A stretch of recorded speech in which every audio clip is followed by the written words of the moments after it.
Epin sa Police Station 4 sa Lapu-Lapu City Police Office, gipaubos karon sa investigasyon sa posibleng tulubagon ini nunot sa gikinahong presensya sa Pogo Operations o Scam Hub sulod sa compound sa Tourist Garden Hotel.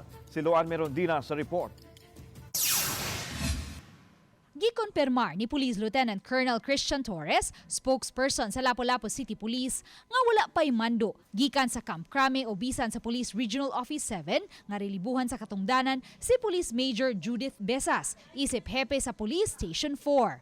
Nasulod man sa jurisdiksyon sa Police Station 4 ang Tourist Garden Hotel nga gipaubos na karon sa investigasyon sa Presidential Anti-Organized Crime Commission tungod sa giingong Pogo operations niini. Matod ni Torres, gitanaw karon sa Investigation and Detective Management Unit ang posibleng tulubago ni Besas ni ini isip hepe. As of now, hold in abeyance pa ang iyahang pag-relieve.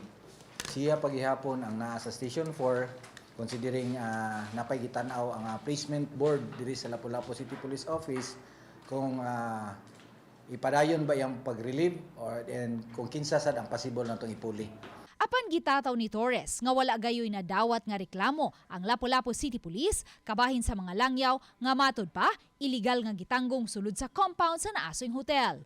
Sa nahaw ng interview sa NBI 7 Director, gibutyag niini nga nagsugod ang tanan sa reklamo sa duha ka mga Indonesian nationals nga gikatahong mga trabahante sa usa ka scam hub nga illegal nga gitanggong apan nakaiskapo ug nagpatabang sa Mandawi City Prosecutor. So diri sa Lapu-Lapu Police Office wala gid tay nadawat gid nga report nga anay ongoing diha nga activity.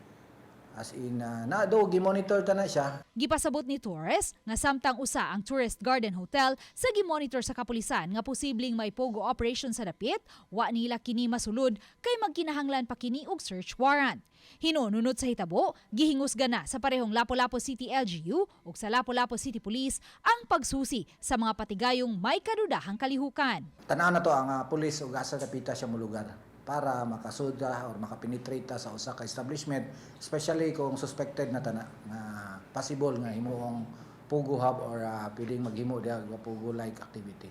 Uban ni Marlon Malgazo, Luan Merondina, Balitang Bisdak.